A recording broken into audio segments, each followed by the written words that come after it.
The given question is AB is a line segment. P and Q are points on opposite sides of AB such that each of them is equidistant from the points A and B.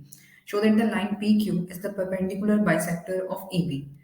अब given क्या है हमें एक line segment है AB. P and Q two points हैं on opposite sides of this and equidistant from A and B. Means अगर ये P point है तो इसका A से डिस्टेंस एंड B से डिस्टेंस इक्वल है. सिमिलरली अगर ये पॉइंट Q है then distance of A from Q and B from Q is equal. Right, हमें प्रूव ये करना है कि PQ कि अगर हम P और Q को ज्वाइन करते हैं, P और Q को ज्वाइन करने के बाद जो लाइन सेगमेंट PQ है इस परपेंडिकुलर बाइसेक्टर ऑफ AB, वो AB को बाइसेक्ट भी कर रहा है और उसके ऊपर परपेंडिकुलर भी है.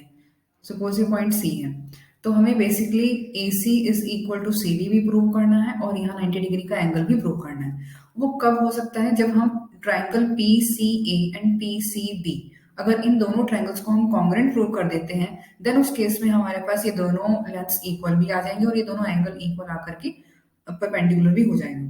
बट अब इन दो ट्राइंगल्स को कॉन्ग्रुएंट प्रूव करने के लिए हमारे पास क्या क्या जो क्राइटेरिया है इसमें हम अप्लाई कर सकते हैं, या हमारे पास क्या क्या चीजें. हमारे पास सिर्फ ये है कि PA और PB इक्वल है और PC कॉमन है, कोई और एंगल नहीं है, कोई और साइड नहीं है, तो हम अभी इसको इन दोनों ट्राइंगल्स को कॉन्ग्रुएंट प्रूव नहीं कर सकते हैं. तो हमें एटलीस्ट इसमें एक चीज और चाहिए, कोई साइड आ जाए या फिर कोई एंगल. राइट, तो वो एंगल इक्वल प्रूव करने के लिए हम क्या कर सकते हैं, इसमें हम ये दो एंगल्स को इक्वल प्रूव कर सकते हैं. वो कैसे करेंगे? पहले हमें ट्राइंगल PAQ एंड PBQ इसे हमें कॉन्ग्रुएंट प्रूव करना होगा. ठीक है, तो उसी के बाद हमें जो हमारा मेन सम है वो कंप्लीट कर पाएंगे. तो सबसे पहले इसमें आप गिवन में क्या लिखेंगे, ये कंसेप्ट है इसे सॉल्व करने का. अब देखिए हमें करना क्या क्या है. इसमें हमें गिवन है align segment AB, P and Q are 2 points such that PA is equal to PB, QA is equals to QB. Right, हमें प्रूव क्या करना है? हमें प्रूव करना है एक तो AC is equal to CB और ये भी प्रूव करना है कि जो PQ है वो परपेंडिकुलर है AB पर. राइट, अब देखो प्रूफ में सबसे पहले हमें क्या करना है, जो मैंने भी बताया था कि पहले हमें PAQ एंड PBQ इन दो ट्रायंगल्स को कॉन्ग्रुएंट प्रूव करना है. In triangle PAQ and triangle PBQ, इसमें देखो PA is equals to PB है, PA is equals to PB, ये हमें गिवन था.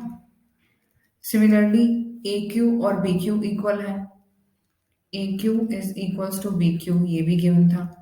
और सेंटर में जो हमारी ये लाइन है PQ, ये दोनों में कॉमन है. PQ is equals to PQ, ये हमारे पास कॉमन साइड आ गई. तो by SSS criteria of congruency, triangle PAQ is congruent to triangle PBQ by SSS congruency. Right, तो इसके अकॉर्डिंग बाय CPCT एंगल 1 और एंगल 2 इक्वल हो जाएंगे. Angle 1 is equal to angle 2 by CPCT. इसका हमें आगे यूज करना है, तो इसी क्वेश्चन 1 मार्क कर लेते हैं. अब हमें क्या करना है, अब हम करेंगे ट्रायंगल PCA एंड PCB को कॉन्ग्रुएंट, जहां से ये परपेंडिकुलर बाइसेक्टर बनेगा. Right, now in triangle PCA and triangle PCB, अब टू साइड्स तो हमारे पास थी already, PA is equal to PB और PC common. PA is equal to PB, ये गिवन था, और PC हमारे पास कॉमन है. एंगल बिटवीन देम हमने इक्वल प्रूव कर लिए हैं. Angle 1 is equal to angle 2 using 1. Therefore triangle PCA is congruent to triangle PCB. कौन से रूल से हो गई? Side angle side by SAS. तो बाय SAS ये दोनों कॉन्ग्रुएंट हो गई, तो इसके अकॉर्डिंग AC और CB इक्वल हो गए by CPCT. This implies AC is equal to CB. By CPCT।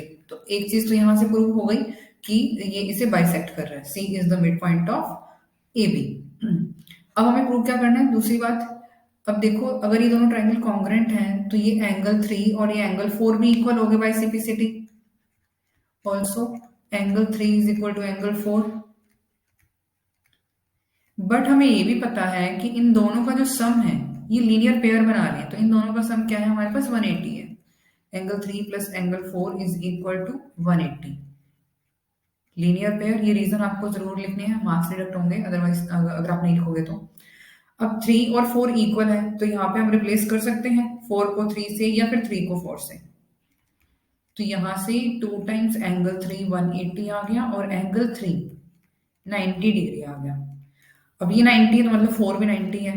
तो इसका मतलब क्या हो, ये इसके ऊपर परपेंडिकुलर है, यानी कि BC is perpendicular on AB। तो अब परपेंडिकुलर भी प्रूव हो चुका है और C इसका मिड पॉइंट भी आ चुका है। यही हमें प्रूव करना था कि जो PQ हमारे पास ये लाइन सेगमेंट था वो इस AB को बाइसेक्ट भी कर रहा है, यानी कि उसके मिड पॉइंट से पास कर रहा है और उसके ऊपर परपेंडिकुलर भी है।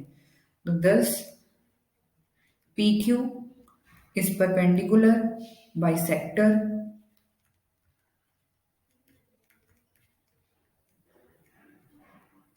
of AB। Thank you.